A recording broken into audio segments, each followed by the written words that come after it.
Hi guys. Yesterday you saw the first travel vlog from the New Zealand trip. So it was not a New Zealand travel vlog. It was more like we had a layover in Changi Airport for 12 hours, and what we did during that time. That's what the vlog was about. And while I was editing it, I realized that. Sorry about that. So while I was editing, I realized that uh, even though that the vlog is kind of self-explanatory about where I am and what I'm doing. There are a few details that get left out because I did not say them into the camera when I was there, and if I try to add them by making a voiceover such as this, it was degrading the quality of the vlog. That's what I felt because I'd be cutting between me here and me there, and that was not looking good. So then what I decided to do is that I would make a accompanying video like this where I would explain why we did what we did and more like a travel guide for the location where we were or what we did on that particular day.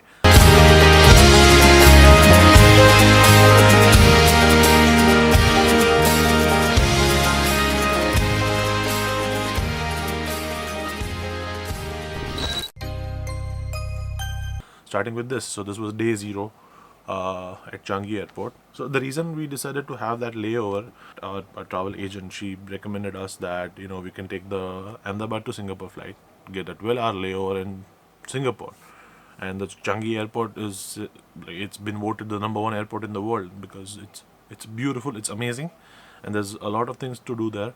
And so we decided we would do that. So we boarded the flight at night in Ahmedabad, reached Singapore in the morning. That was a 5.5 hour flight, and then we would spend 12 hours of day in Singapore, and then take the overnight flight to Christchurch, and we would land in Christchurch in morning, 9.5 hour flight.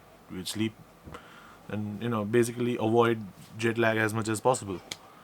So we landed in Changi at around 7:15, 7:30 ish, and first thing we did was we took the Singapore city tour. It's a free service that the Changi airport provides to passengers who are stuck in the airport for more than 5 hours. What they essentially do is they book you in a slot. You can pre-book it as well, and you can just go there and ask them.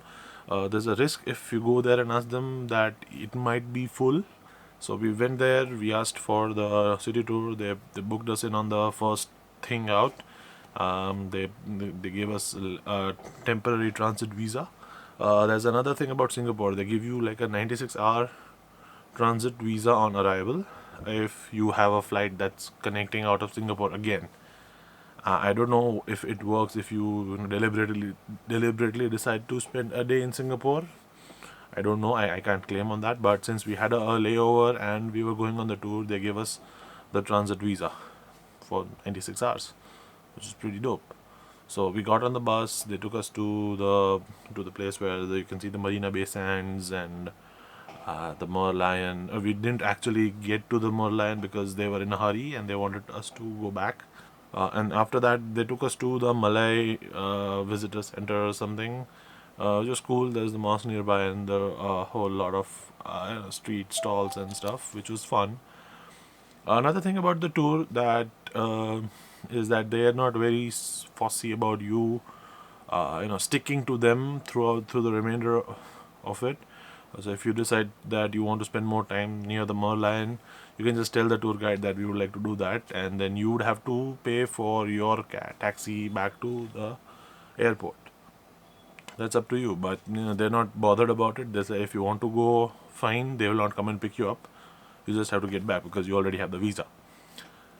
And at the end, when we get back to the terminal, there's an option that we can go to the Jewel. Now the Jewel is like is this central thing.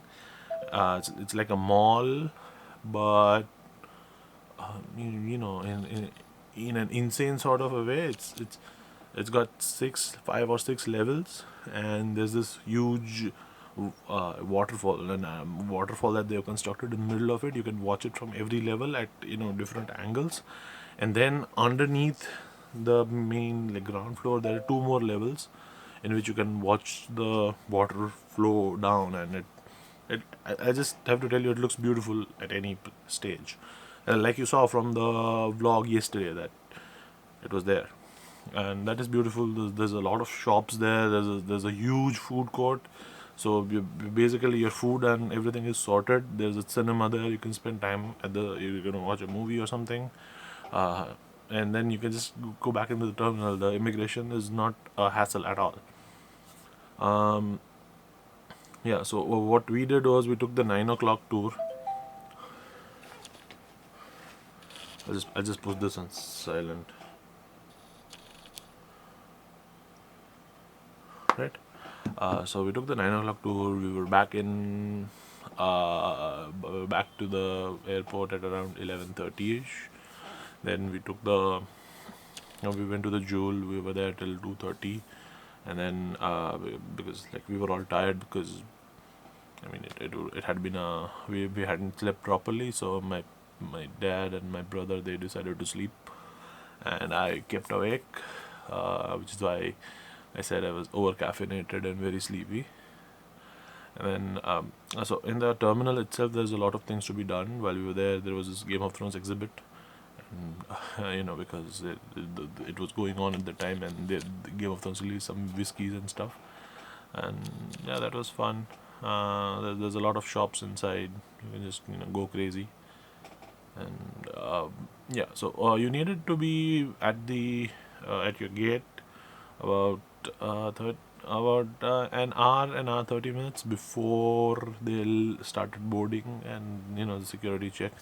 So you're pretty sorted if you don't need to get there early enough. You can just spend your time at the Jewel. And if you want food recommendations in the airport, we ate at the Burger King. There's a lot of Indian restaurants there, at the Jewel as well as in the terminal itself, which is pretty decent. We had coffee bean and tea leaf, pretty good, and donuts at Krispy Kreme.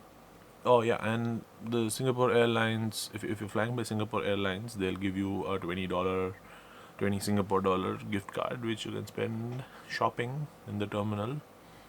Pretty handy. Yeah, we spent 80. I bought books from the $80, from my share of the $80, and yeah, that's pretty much it for Singapore. Mm, and so what I plan to do is I plan to make this like a weekly thing, like one episode of the travel vlog every week. Then the next day I'll have this video, and then the day after, maybe like if there's a beautiful time lapse or something that I've taken that day, maybe I'll just paste that whole time lapse. And or maybe if there was a spectacular drive. So basically I want to have the vlog on Tuesday, this video on Wednesday, and the special footage on Thursday. So Tuesday, Wednesday, Thursday from next week. This week I'm a little late. So that's it for today. I hope you enjoyed it, and follow me on Instagram, because Instagram will not run parallel to the vlogs, because I have a lot more pictures than the number of days I was there, and even the number of days into 7. And there'll be a lot more pictures on Instagram. So please follow me on Instagram. The journey there will be more written, which is kind of my strength. So that'll be more fun. I don't swear by my vlogs, but I do swear by my pictures. Okay, bye bye.